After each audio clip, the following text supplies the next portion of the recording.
Welcome to the Theater of Others podcast. My name is Adam Marple, and I'm the co-artistic director of the Theater of Others. With the COVID-19 pandemic forcing a shutdown and reevaluation of space and gathering, we at the Theater of Others are thinking about what stories we need and how best we can share them. We believe space is psychology, and it informs the way in which an audience interacts and reacts to what is presented to them. We create uniquely theatrical events in bespoke sensory performance spaces crafted to encourage curiosity and grant the audience permission to commune with the play. Now that space has moved online, how can we encourage interaction and action amongst an audience virtually? The Theater of Others produces plays that both welcome and challenge the audience. We are committed to international collaboration and are a laboratory that helps artists grow through intensive study of their craft. The Theater of Others creates a shared community of artists and audiences for the purpose of exploring the most profound issues of our lives and times. We believe the play watches the audience. The audience is necessary, and they are witness to what happens. And you get to be witness to us making that happen. The purpose of this podcast is to open up our process and let you in. We're peeling back the curtain, so to speak, and encouraging you to follow along, to ponder, prod, and question, to join us and criticize us if need be. Being a witness is no passive task, and it requires much from you. Are you up for the journey? On the podcast today from Melbourne, Australia, are co-artistic directors Budi Miller and myself in Cairo, Egypt. This podcast contains explicit language.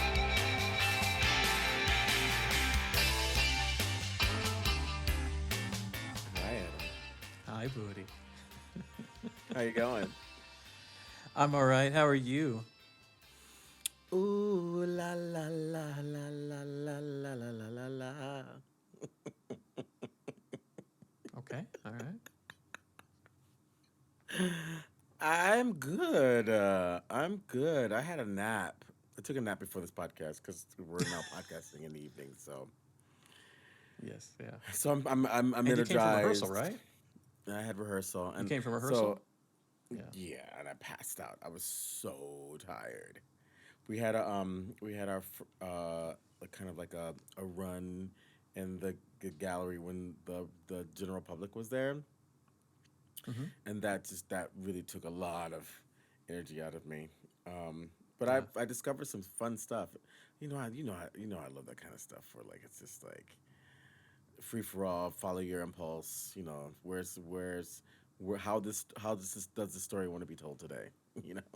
So it was really good. It was really fun. But yeah, I came back and I was like, oh my god, I'm so tired. I'm tired. I'm tired. Mm-hmm. Like and I have a really great bed at this where I'm staying, and so when Mm-hmm. when I lie down, it's like it goes, you want to sleep, don't you? And my Yes, brain goes, I do. yes, I do.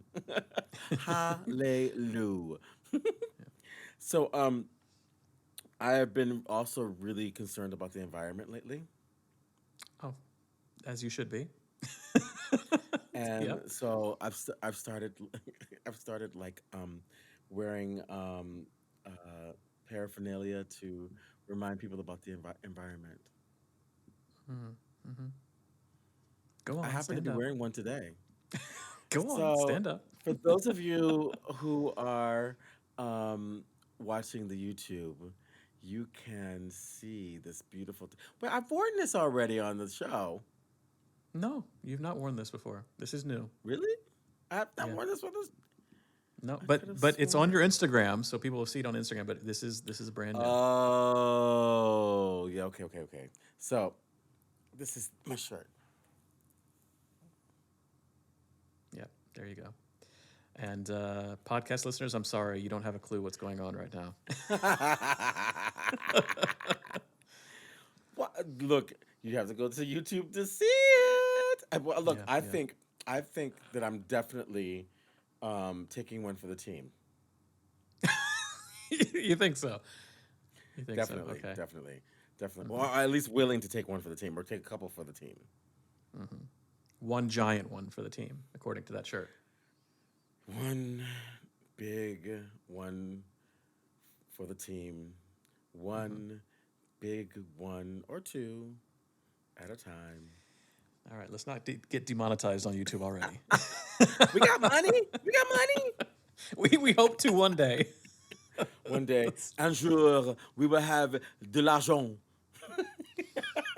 We hope. We hope. We hope. We hope, we hope, we hope, we hope, we hope, we hope, we hope we have some money one day.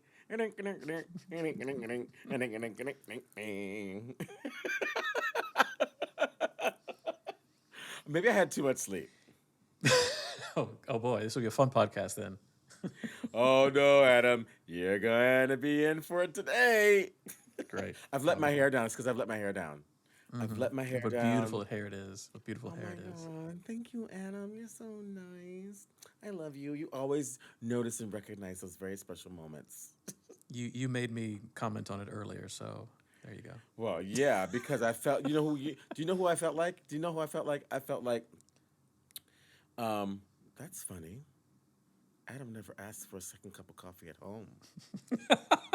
Again with this Folgers commercial from the '80s, long before many of our listeners were even born. That's funny. Adam never asked for a second cup of coffee at home. Yeah, yeah. Calgon, take me Take away. me away. And she told her friends, and she told her friends, and so on, and so on, and so on. It's 6 Wow. a.m. Do you know where your children are? Wow.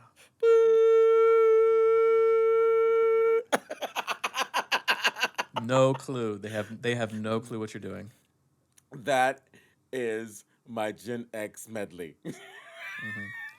Your American Gen X medley, which nobody else on the podcast recognizes or has a point of reference for. They're gonna be like, what the hell is. Indeed. What is it, Adam? What is it? Once upon a time, television only had a couple of channels, and they would stop showing those channels at midnight every single night. And instead, what you would get would be that tone. Well, first off, what you would get in America would be a Pledge of Allegiance or the Star Spangled Banner, and then you would Oh, get that that's tone. right. With the flag. Dun, dun, Yeah. dun, dun, dun, dun. That's And then it would right. turn off and be And that, then that tone. yeah, but also you'd get those the color bars. Yep. The technical difficulty color bars, yes. And then it graduated to static. Yes. Do you And know then it why it graduated to graduated infomercials. from yes. Oh, well, and Dr. Ruth, late night with Dr. Ruth Yes. The adult programming at some point, yeah. on Lifetime. Lifetime came much after this point. We just had Dr. Ruth three was on channels and now we have Lifetime. Lifetime. Oh, okay. Well, Lifetime was Dr. Ruth, and I remember I learned so much about sex watching Dr. Ruth as a Explains a lot. kid Explains a because lot. people called into her all the time, and I learned everything. I still teach to the kids today. What does this have to do with your acting class? Dr. Ruth It's not my and acting sex? students. It's not. It's my It's young just gay children. My children, okay. All right. Okay. as in the house of Budi. My children. My children. Okay. Jakina. Jakina gets all the Dr. Ruth advice, and I speak it. He And has I no speak in the same voice. I go, yeah. do you need to push out when they pushing? And he has no idea who this little old German lady is. He's looking it up right now. Exactly. He's going, oh yeah. He's totally going to say, "Oh yeah," but he doesn't know. Yeah. I mean, come on. I mean, come on. But if it wasn't for Dr. Ruth, we would have no Beyonce. Oh, okay. Not sure how that follows, but if you say If we didn't so. have Dr. Ruth, we would have no Dolly Parton. Well, I feel like Dolly Parton came before Dr. Ruth, but okay. Okay, so one last question. Yes. Can you explain? Can you God. fully explain? She told her friends, and then she told her friends, and so on, and so on, and so on. I don't remember, honestly. I know that I have looked up this commercial and shared it in our show notes before, but I don't remember this commercial to save my life. No. Wasn't the brand called Wheat Germ?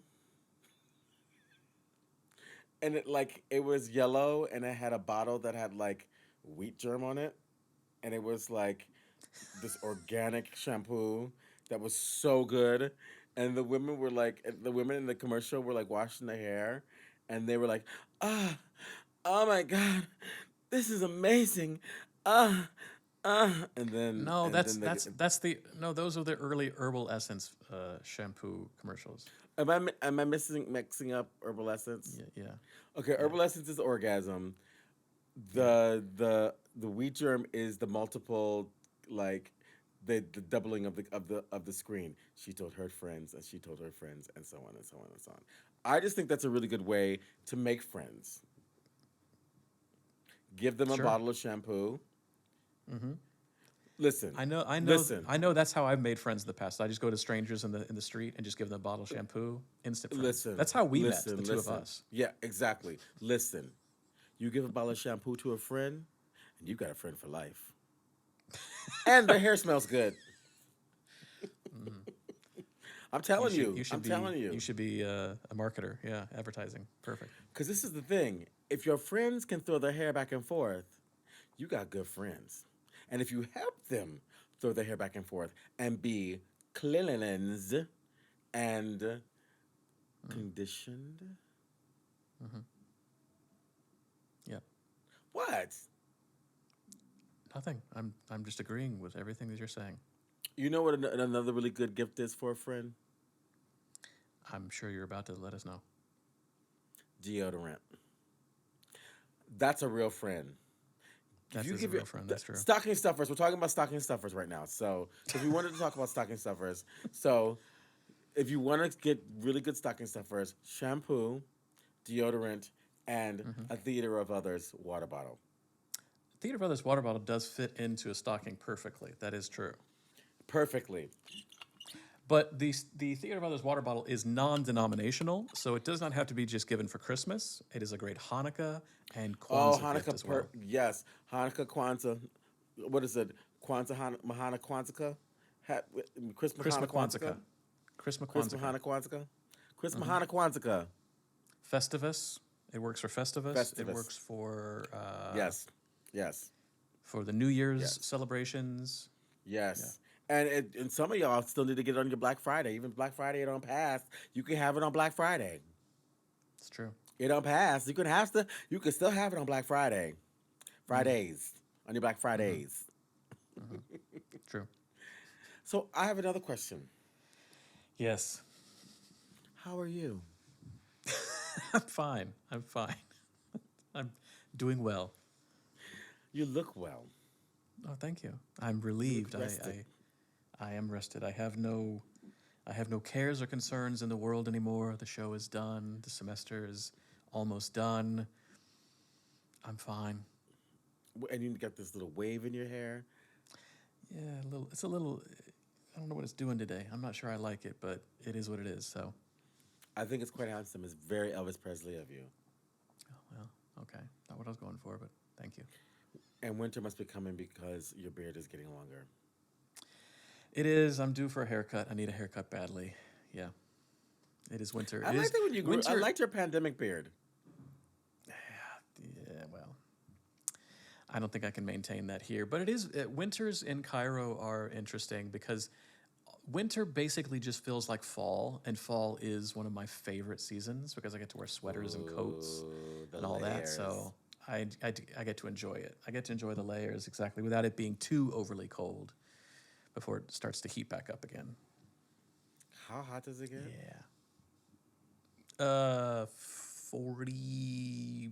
What was it last year? 43, I think, is what it was. Ooh.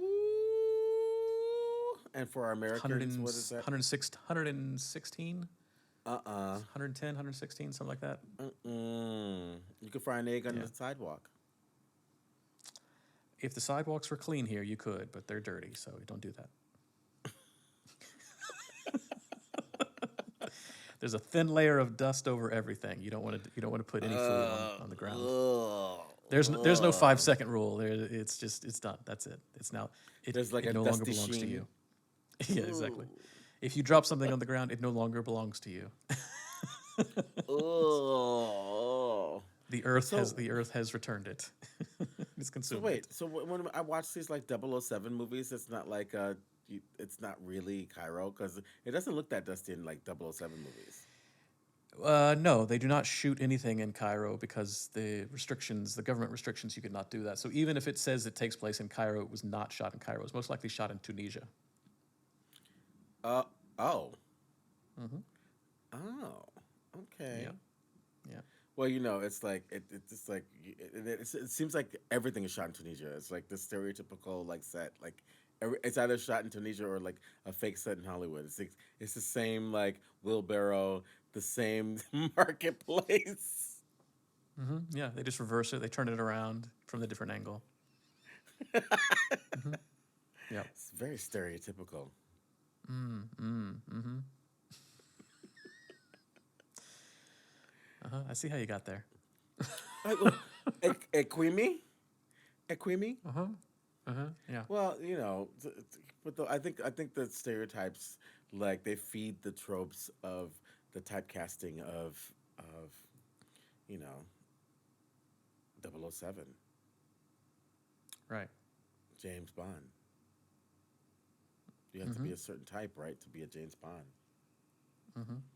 A white man. Speaking of, speaking of, so we are in the midst of the transition here, but to Are help we? along Are with we this, we transitioning? are, we Oh are, my we're very god. much Oh my transitioning god. Oh to my, oh to my the great god. delight of our listeners. Did we just Um, segue? yes, we did. Thank you. So Oh my god. to help along with this segue, this transition, Oh, did you're you helping see? me. Yeah, Wonderful. I'm trying Are to. you holding my hand? I'm trying to. We're trying to cross the street together, Oh, you're such a good dragging you friend. begrudgingly sometimes, but yes, Well, this is what look, we're you because doing. I still haven't got my bottle of shampoo or my deodorant, so Okay.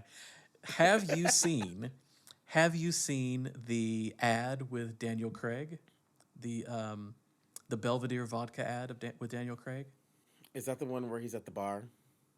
where he's dancing? Yes. Yes. So Taika Waititi directed it, and Oh. I read a recent interview by him of why he did this ad because okay, so Daniel Craig has been playing 007 for I don't know what 10, 12 years now. He Yeah. is Yep. 007. He Yeah. is. I mean, we don't remember Pierce Brosnan. We don't remember Sean Connery. Daniel Craig is 007. Yeah. Yes, he has done a couple of outside projects where he's done his own thing, but he is 007.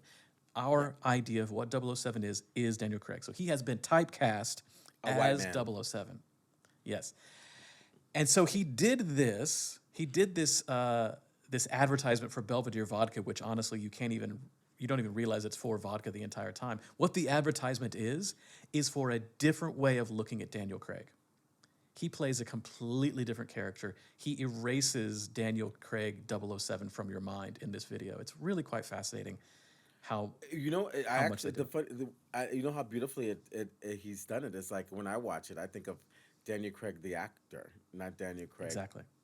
the Exactly. type, not Daniel I Craig. think it's a It's smart of Daniel beautiful, Craig to do that beautiful. at the end of his career with Double Seven. Exactly. Like, you can hire me for comedies, guys. Right, I'm exactly. I funny. think it was a beautiful representation of how to break out of your typecasting. How to break out of Yeah. that idea of I can only do one thing. Yeah. So what is typecasting, Adam? It's a horrible, awful, no good system of speeding up the process of casting actors. And by which way is that? Stereotype, cliche, um, lowest common Stereotype, denominator. archetype, cliche, racist. Exactly. Yes, we harken back to that. But it exists. It exists, and it exists in film, television, and the theater. It exists, and as much as we try to get rid of it or ignore it, it exists. Do you think it's just a fail-safe, quick solution, or is it because the actors are really strong in that version of themselves? I think both can be true. I think both can be true, and I think um, it's so funny. I was talking about this with my therapist yesterday. Oh my God, I love when therapy comes in. Everyone, therapy is very good for you. I recommend you all It do is. it. I highly recommend it as well. We were talking about how um, when when the pressure is on, when there is stress, our default state is to judgment instead of discernment. And Okay, can you unpack that, please?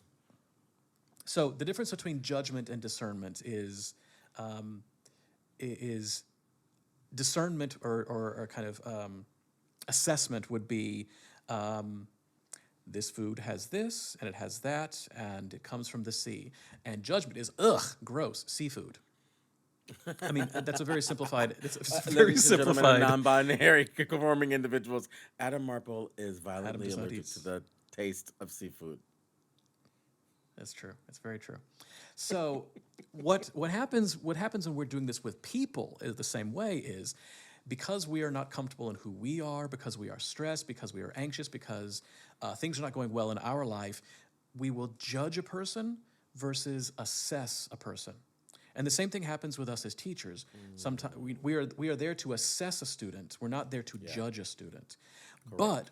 when we're deep in a rehearsal, when things are going wrong and we yell, or when something else comes out, that becomes judgment instead of assessment.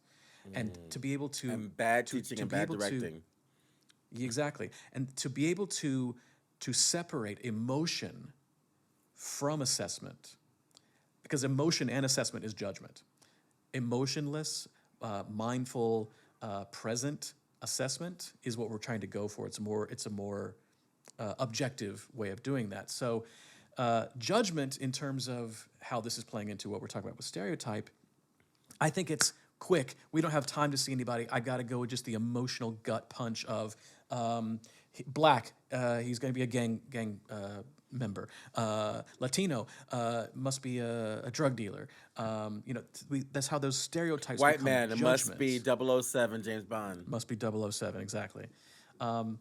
Ariel, the mermaid, must also be white girl with red hair. It's a Please. fish. What are we talking about? She's It's black. those. Ariel is black anyway. You know Ariel's black. Ariel's a fish. Who cares? It Jesus was does. black and Ariel is black. Now, there. I'm not sure how those two correlate with one another, but I get your overall meaning. Um, Mm-hmm. but it becomes a snap judgment. It becomes a snap judgment that I don't have time to get to know this person. This person has two lines in this Law and Order episode. I'm Just just think about that. looking That's for. horrible. I don't have time to get to know this person. Continue. I love that. That's But it's true, isn't it? It's so true. I don't have time to get to well, know this person. I need a drug dealer. I need a gang yeah, member. yeah. I need poor white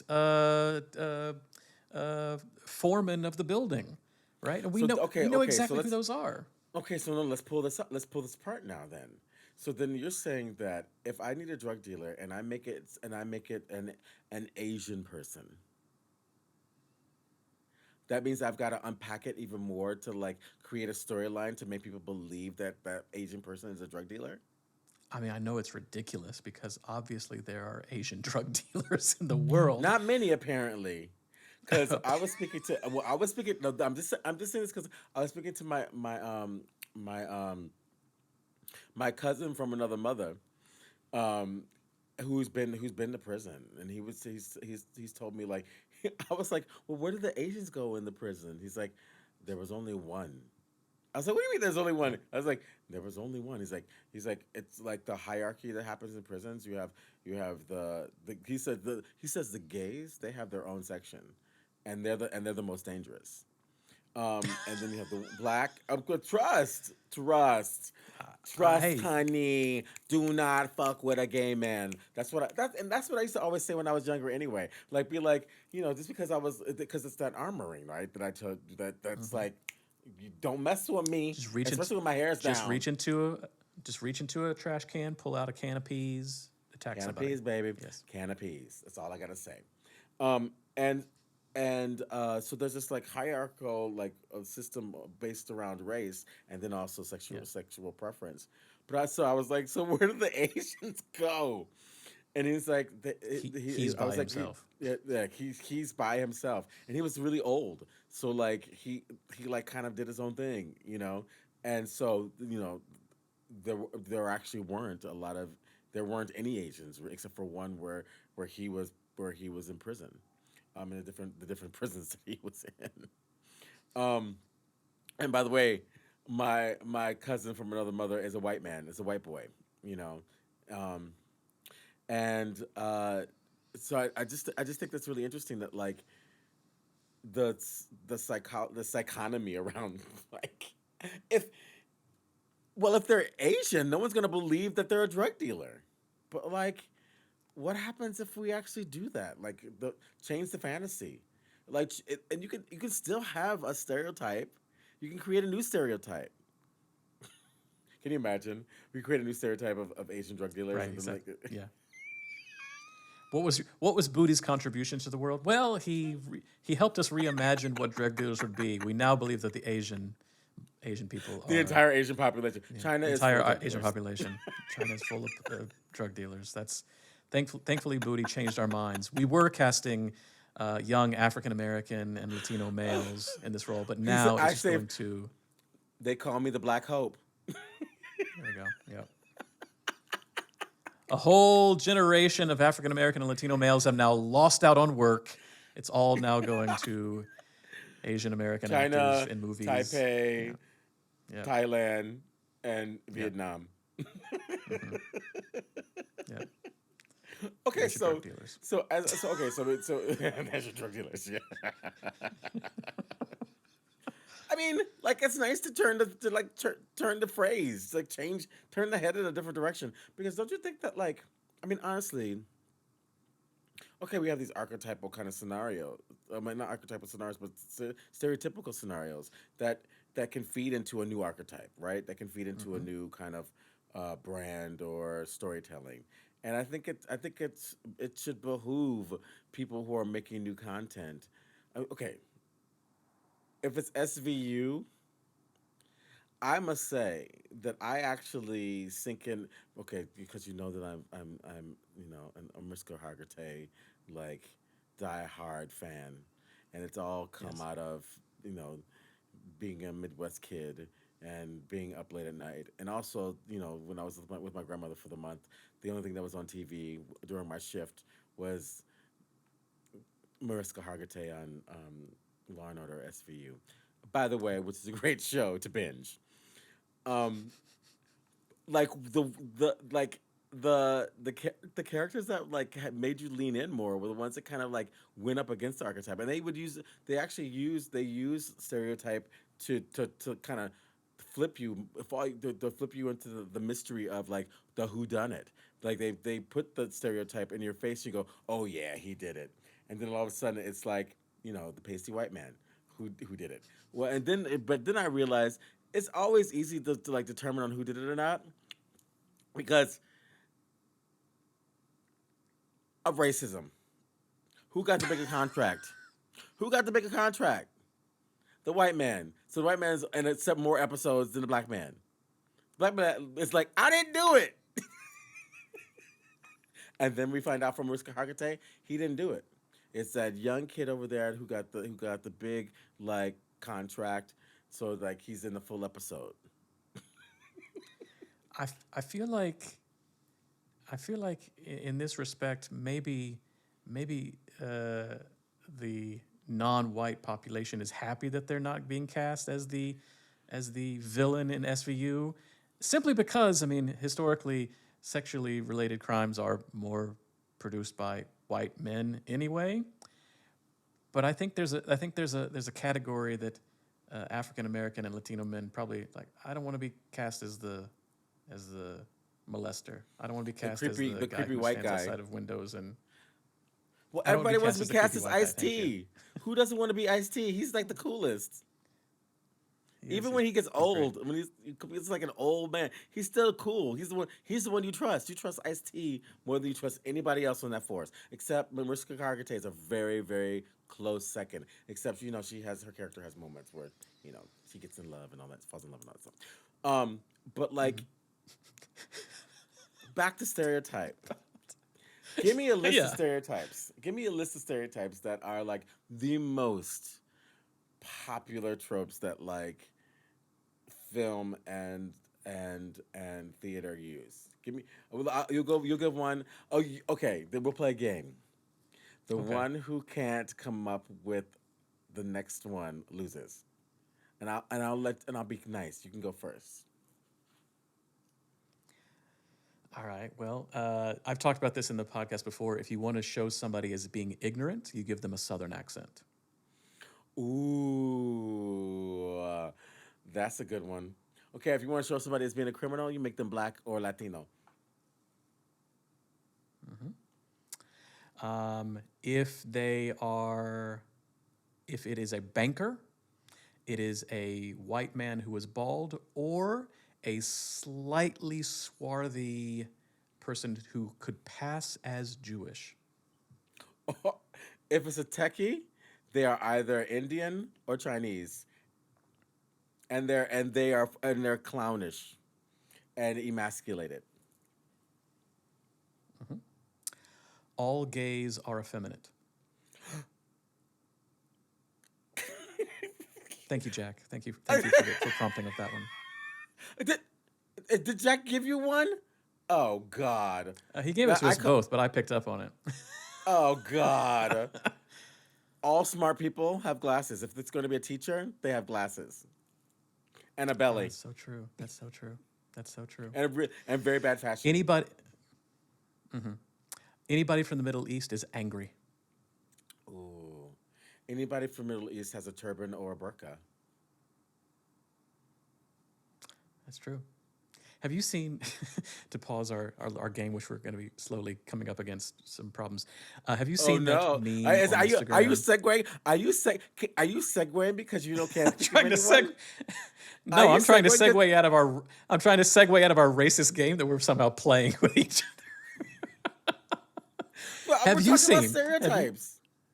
Yes, I know. So If you're what if you're a bring them into the Hollywood world? producer, if you're a Hollywood producer, you're white and you always have a cell phone and you're on your ear. If you're a Hollywood producer, you're white. Full stop. Period. You don't need anything else beyond You're a that. white That's a man. You're a stereotype. white man, and you always have a cell phone on your, and you have an assistant running after you with a notepad in the hand, and the assistant is often a woman or an emasculated man. Mousy woman and an emasculated man. Mousy Exactly. woman, emasculated man. Exactly. Um, every stage manager is a lesbian. Every stage manager is a woman and a Every lesbian. stage manager is a woman and a lesbian. Yes. If you are a Hollywood celebrity in a film, you have to. If it depends on the age. If you are young, you have to be like a um, uh, Justin Timberlake or what's the other one? Beavers. What's his name? You can do it. Come on. Come on, what's his name?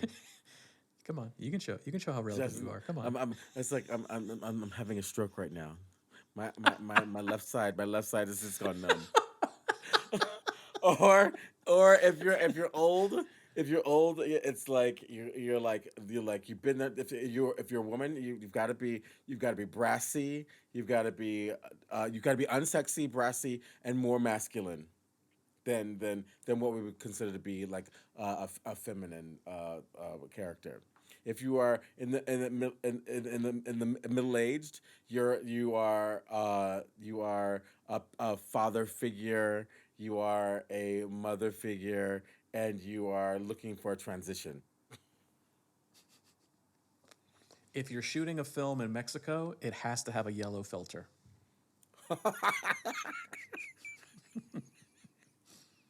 If you're shooting an Italian film, it's got to be irreverent and make no sense.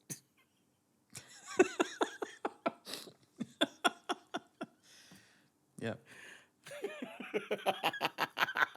If you're shooting a French film, it's got to be gay. Okay, I think we're done with this game. What was the thing that you wanted to say? Nothing. It doesn't matter. It's that Instagram is doing really well at poking these things out. Like there was a meme that was going around about any stereotypical film or television show that happens in the Middle East, you've got to have a camel, you got to have a random guitar riff, you got to have wavy lines on a desert, you have to have a woman covering herself, you have to have somebody going, ah. You have to have that in the background. Like you have to. Here are the 9 things you need to have Yeah. to say, oh, this takes place in the Middle East, and Yeah. I think Yeah. people recognize this. People recognize that as tropes of going like, that's not how it is. There's nothing. I lived in Mexico for 3 years, and there was nothing yellow about Mexico. I got there and found out how green and beautiful and lush and clean and clear it was, and every American movie lies to you. We Well, know this. I think stereotyping is just lazy. It's just Yeah, lazy. yeah, But I think it's also really good. It's good for those other artists that, especially if you're editing someone's writing or you're dramaturging someone's play, you can clock the stereotypes and go, "Yeah, this is cliche. This is stereotypical. What do you mean by having this character here? Why is this happening here?" And you can really because they stick out so apparently. It's like it's easy to edit through them. It's almost like they become placeholders for the good writers. It's a placeholder. I haven't fully fleshed this one out yet. I know that this is it's stereotypical, and this is and this is gonna fulfill a type, but it's like it's because it also goes the other way around. Like I've seen young writers put in like, and they're African American, and I'm like, why? ugh, And they're transgender. ugh. Change I'm that. like, Yeah, why? Why are they transgender? What specifically about them needs that they need to be transgender? It's like that whole because then it becomes like, okay, well, the only reason why I have a transgender person in my piece is because we're gonna deal with trans issues. They're not people. We have to deal with the right. trans Yeah. issues, and that's all fucked up. That's like They totally fucked they up. are they are a thing. They are a Yeah. thing. They are not their actions. They are a thing. It's Yeah. such bullshit. It's such bullshit. Yeah. And the same thing happens with race. It's like, oh, they're Asian, so we have to really bring out them being Asian. The only reason why they're on this show is because they're the Asian. It's like and I They're the think smart ones. They get yeah, good grades and they always study. And the mom is a tiger mom, and the dad is ineffectual. And yeah, and I can tell y'all right now, ladies and gentlemen, and non-binary conforming individuals, I know some stupid Asians. now normally you would not be able to say that, but as a proving of the point of against a stereotype, Yeah, you're exactly. using. Yeah, I and would and never my say dumb that Asian friends normally. are always like, my dumb Asian friends are like, is that math? Yeah, Why are you giving me a problem with math? So it's like, cause they I don't know it. So we're just dumb turns out they together. are turns out they are not Asians. They are Bejans instead. They're, or they're just like us. Asians, they're just like us. Yeah, it's Yeah, horrible. they Okay, so are. okay, to get back in to get back into a realm where an actor can hear this and go, well, what do I do with this? Um, the difference between typecasting and brand, Yeah, the difference between understanding your brand, understanding who you are and what you represent out in the world, yeah. how you present yourself, and then typecasting. What is that? Yeah, How do you unpack that? you know who is the perfect actor for this? I know you're going The to say. Go ahead. the perfect actor for this, I don't think you do, is Okay, Amy go for it. Adams. That's not at all who I thought you were going to say. Okay. Amy Adams. The reason why I say that is she her brand is every person. Yeah. And she has this uncanny ability to make every single person who's watching her work put themselves subjectively in her world. Hmm. You don't identify her as a woman, a white person, uh, d- d- uh, you don't the gender or the race. It's like it's all of us, and she selects roles that really fulfill that brand for her. On top of her being a fucking kick-ass actor, You know what I mean? Yeah. I love me Yeah. some Amy Adams. I Yeah. love me some Amy Adams, and it's because she's her talent is able to fulfill this brand, which brings out this archetype of leading lady, right? Mm. She's our ingenue. She's our leading lady, right? But she's not a Julia Roberts, Yeah. right? Julia Roberts is her brand is like the outlaw. You know, she's the lover outlaw, Mm. right? And so she gets the difference between Amy Adams and Julia Roberts is Julia Roberts picks projects that are so blatantly the stereotype of what her brand is. Yeah. Yeah. Amy Adams picks roles that appeal to her intelligence, but also um, take us into a story that make us forget that she's Amy Adams. Yeah. I was watching a video recently, last couple days, and they were talking about, obviously so many Academy Awards go to the most bombastic character actor. Every Yeah. single year, it's always somebody that completely lost themselves in the role. They gained 40 pounds. Yeah, he Right. shaved all of his hair. Yeah. She, wore a fat suit. Like it's Yeah. crazy what they Yeah. always do with Yeah. it. Yeah. But the call for and the recognition of what subtle acting is. And Yeah. Amy Adams was on the list as a subtle actor of She's just fucking brilliant. I love her work. I just how her micro gestures tell mhm. so much of the story. Mhm. Yeah. She's so Yeah. fully she's full. She's full. Yeah. And it's like and because like of the control she has, we settle in and forget that we're watching her and we fall into that's totally what would happen to me. I. This is how Yeah. I would do it. Yeah. I mean, like her work in Arrival is like Oh yeah. she's We know this is our yo, favorite movie. man, but she's amazing. Yeah. And she has these moments where she even she goes from like what would be considered to be a soft feminine part of herself to like a really brassy masculine sense of and it's connected to her expertise and her intelligence, like that part when the alien hits the wall and she goes, that's a sign. And she's like, okay, I, you know what I mean. And she's in her work, and she's Yeah. in her practice, right? Yeah. And that I don't, and you don't think of it as a like a typecast. You think of it as like this is a Mm. scientist, Yeah. and then what's beautiful is that what does this science person body story guide us? How does that guide us through this entire story of Arrival, which takes it into this beautiful place? You know, only in that moment where she whispers in the ear of the Chinese military guy. It's like those moments. Like she becomes like a chameleon in very subtle ways. The arc of where she goes is just like wow, and it's not in your face. Yeah. And I think that one of the things that we see with a lot of actors that do these kinds of transformative roles, excuse me, is that there's a there's there's a s- there's a little subtle element of violence in their choices. Like it Mm. like jars you into like believing that they are what they are.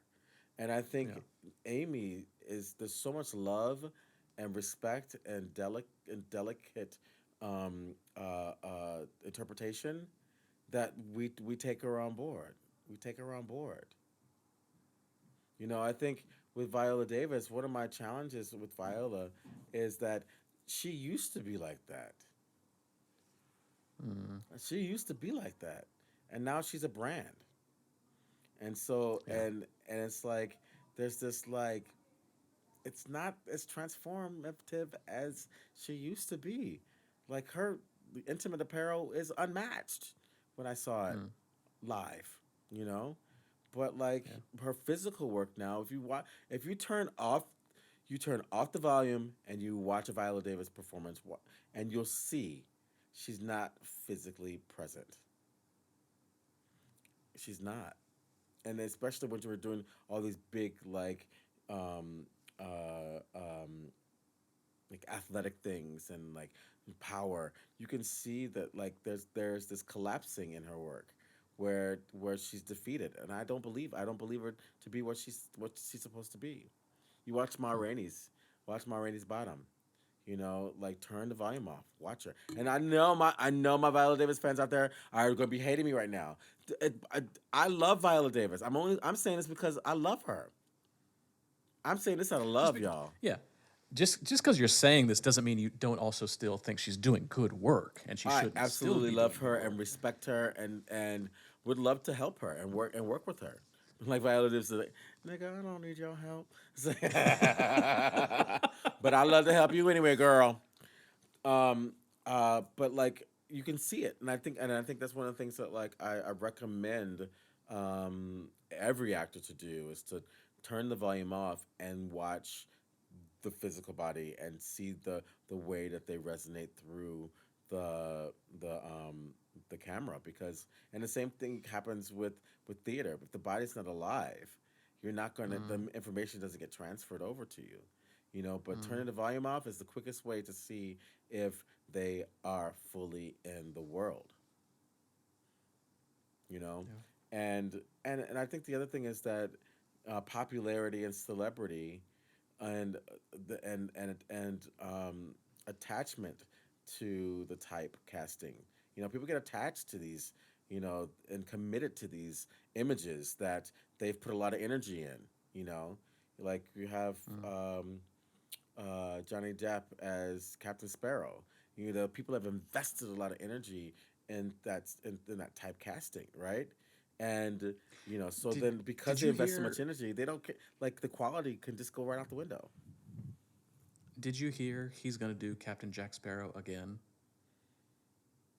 HBO bought the rights to Jack Sparrow, and now they're gonna be releasing. I don't know if it's a movie or TV shows or whatever, but he's continuing to do. I mean, I guess he needs the money. Obviously, it's the his most well known character, but he has signed on to do it. Et voila, et voila. And look, Yeah, actors need to work, y'all. yeah.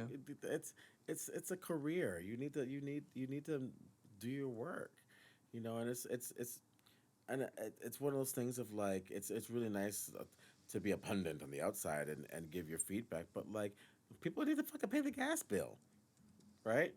You know, and they need to do the work that's available, you know. And oftentimes that's where the typecasting comes into you know, paying the gas bill and making sure there's food on the table, you know. Mm. And other times it's like really hard to change, you know, how people look. I mean, but you know, there's only one Bryan Cranston, you know. He's you know, it's like okay, you know, that there's only one Michaela Cole, you Yeah. know. And it's like and and and then there's the rest of us. And there's a lot of work for those types. So you know, as a means for garnering, you know, wages, yes, by all means, go for it. But if you find yourself wanting to push yourself artistically, you have to be aware of, you know, the kind of dangers of where that goes, because you know, ultimately, like you said, Adam, people, it's lazy. People get lazy. Like, I don't really see them in that. Can you really see them in that role? Do you remember in Singapore an actor named Gurmit Singh? No. You may not remember the name, but you'll definitely remember the character that he was associated with. He was associated with this character called Phua Chu Kang, and it was a character that he played in a TV show in the '90s. And then he did a lot of, he kept on. It was a character that was wearing yellow boots and he had curly hair, and it was a very kind of stereotypical character that he played. But he also ended up playing this character in a lot of commercials and like government things. And it was when we were there that he stopped. He said, "I can't play this character anymore. I go down the streets and people don't call me by my name; they call me by my character's name." Oh God. And it Yeah. was a See. thing where like everything of his sense of being a really good actor was wrapped up completely in this one character that he could never escape from. And I'm not even entirely sure he's escaped from it now, because I know that he's like been brought out to do some things because people in Singapore recognize him, and they instantly go, ha ha ha ha, ha, Phua Chu Kang, yeah, yeah, yeah. Mm. And it's like, that TV show was over in the 90s and he's just still known for that. So he can't, like, he couldn't possibly. And I know there were directors there that wanted to cast him for his popularity in certain shows, but they couldn't do it because, nah, unless we're casting him as a character just like that, there's going to be a disconnect between the audience, and that he's never going to be able to escape that character and get into this character.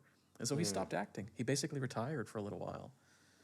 I'm not sure what he's doing now, and I'm doubt he's listening to us, but he was a very good actor, but he just had one I know character that Viola's just held listening. on to him for too long. Yeah, right, exactly. And Oprah and And everybody Oprah, else that right? listens to the But podcast. they're just Yeah, afraid to call. They're just afraid to call. Well, I told you about my we're friend very, very that popular.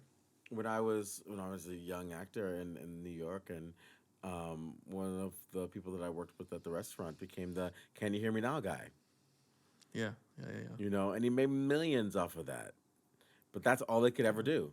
He became the "Can you Yeah. hear me now" guy on for Verizon, and then he moved to Sprint, and he actually did he's moved to every single phone service as Yeah. the "Can you He's hear me now" classically guy. trained. He's classically trained, and now he's just a costume. He's just a costume. He's the "Can you hear me now" guy with the really Yeah. quirky glasses, and but but he is a millionaire, and uh, but it's hard to be an artist when you get trapped in typecasting. I think that's the biggest thing. I think that's what this whole conversation is about. It's like Yeah. it's hard to be an artist, to fulfill your sense of being an artist if you are constantly trapped in typecasting, and it can be frustrating. It can be really really Yeah. frustrating. And I know a lot of actors that get very frustrated by it. It's like Yeah. I never get to play the villain, or I never get to play the leading lady. It's like, and this is where I think provocation comes into play. You know, so I think I've got some provocation. I think I have a provocation. So let's take a break. Great. Let's take a break and then come back with some provocations, because I think yes, typecasting exists, but now we have to come up with some ways to actually um, deal with it. Yeah. Hmm. Okay, so we're back we're here. We're back and we're doing some provocations. We are. I have one. I'll start. Please go, because I'm a little unsure what I'm going to say. Well, I just think that, like, I think of. Do you remember Do you that? remember? Where you used to go You in September, remember the time? September.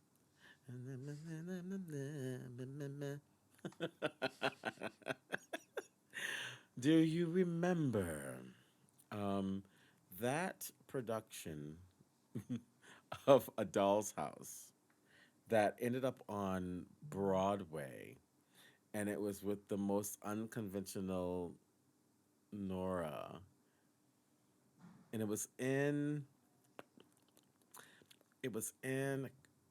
the late 90s, early 2000s, and it was like everyone went crazy for it.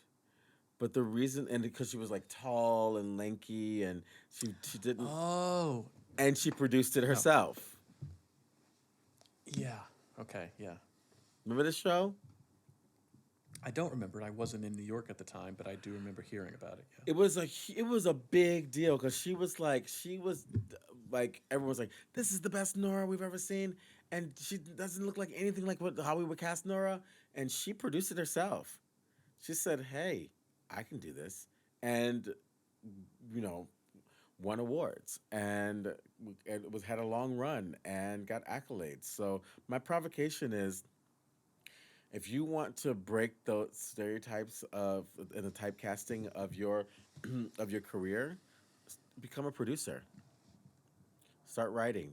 Produce your own work. You have access to other people. Make stuff. Make stuff and start changing the vision of what you're capable of doing, because that's also going to help feed your art, the artist in you, and make those typecasting jobs pay for your work, pay for the work, pay for the stuff that really feeds your soul, pay for those passion projects. So that's my provocation. Become a Mm. producer. Produce your own work. You don't like how people are casting you? Cast yourself. Yeah. Don't wait to be chosen. Choose yourself instead.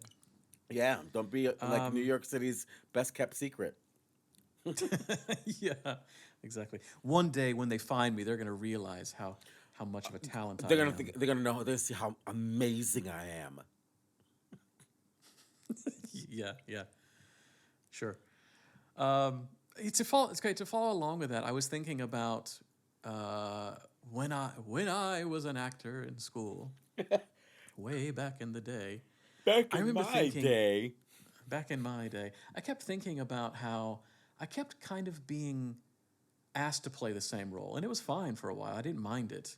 It was a certain kind of I wasn't the leading man because I was darker complected and darker hair, and there was a more classically handsome guy that was going to get the leading roles, and I was either the antagonist or I was the best friend, the kind of the foil to It everything. sounds like our Fine, relationship.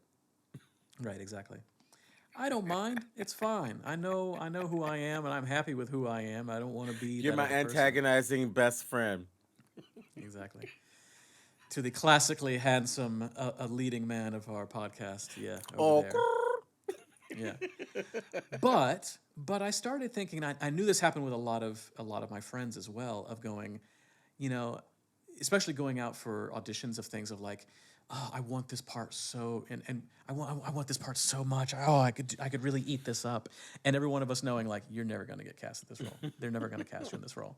I'm sure you could do some amazing things with it, but you're never going to get cast in this role.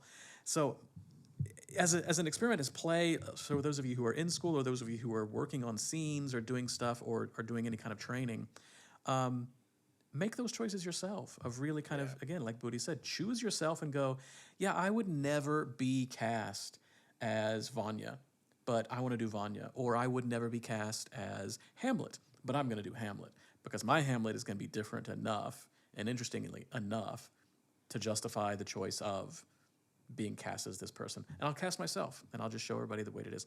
And so start with a scene. You really think that you really think that your Hamlet is going to be different than anybody else's Hamlet? Prove it. Because you could be wrong. You could be absolutely wrong, and it could bring nothing. Yeah, And that's that's true. an okay thing to learn. And that's an Yeah, okay thing to learn. Oh, yeah, you know that's what? My true. Trophimov looks like anybody else's Trophimov. Turns Yeah, out I don't have anything to add to Trophimov. yeah, Okay, exactly. Yeah, cool, exactly. Yeah, great. yeah. I think the other thing is that we also have to like acknowledge those people that love to do typecasting work. Like there are those actors that really like to be in that lane and not change, and there's a lot of them. A lot of union Hmm. actors. They're in their groove, and they pay their bills, and they have insurance because of it. We're Yeah, speaking about another type of actor, another type of yeah, artist, right? And there's nothing wrong with someone who enjoys their type and enjoys playing yeah. the roles of their type. Absolutely. There's nothing wrong with jobbing. That's You're No. surviving, my friend. You're paying insurance. You're buying a house. Yeah. Great for you. Yeah. Fantastic. Yeah. Ain't There's nothing some wrong people with who paying don't the want to have gas bill. houses. Some people who want to not have insurance and Wait a not minute. have a house. Wait a minute. Wait a minute. Wait a minute. Wait a minute. I mean, I I'm think. just saying. I'm just saying we would all be better off if we just did a Doritos commercial. We would all just be better off. Well, But there are some of us who just cannot categorically take a Doritos commercial. We just cannot. Our soul will not let us. Or even have access to it. It doesn't make us better. Well, that's true as well. Because it doesn't make us better. A lot of people that want to do a Doritos commercial but don't have access to it. Look, those commercial jobs, they don't even knock those jobs. They pay the gas bill, and it's wonderful. Gas bill.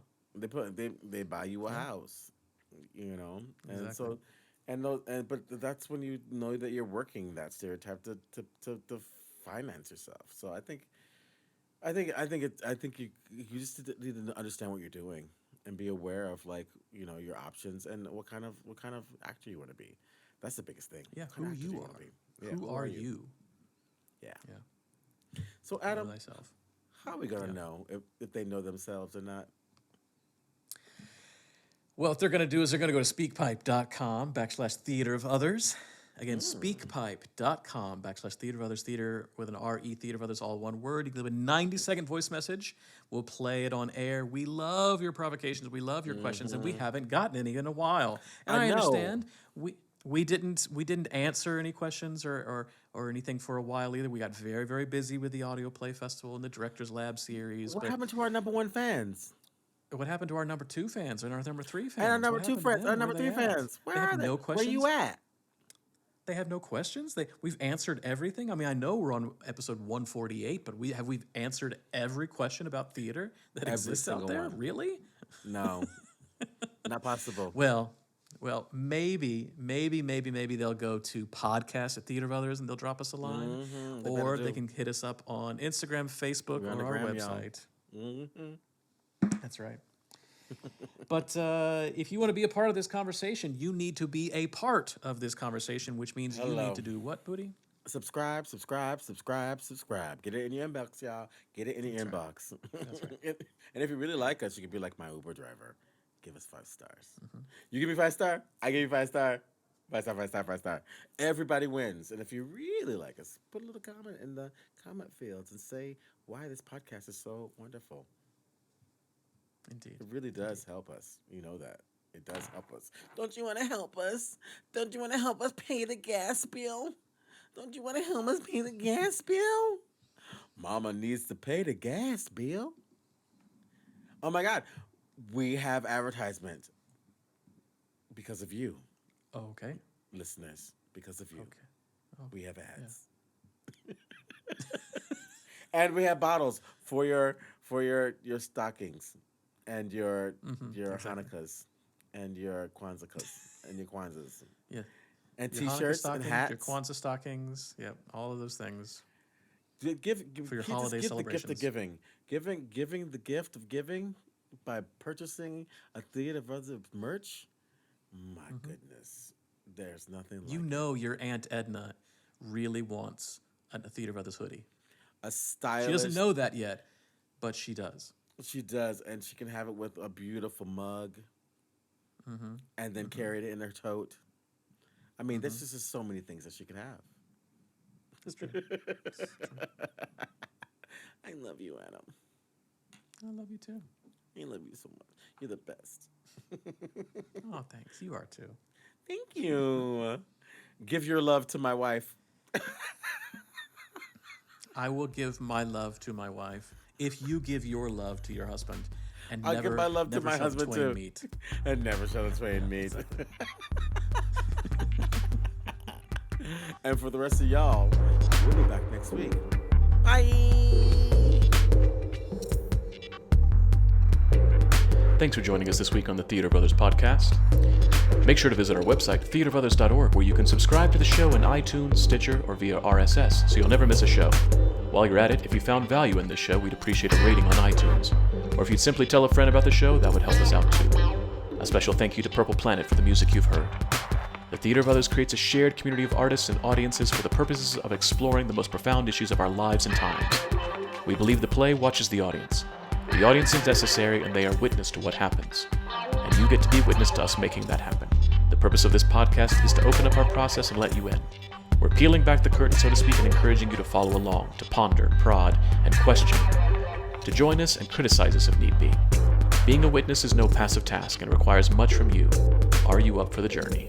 Be sure to tune in next week for our next journey.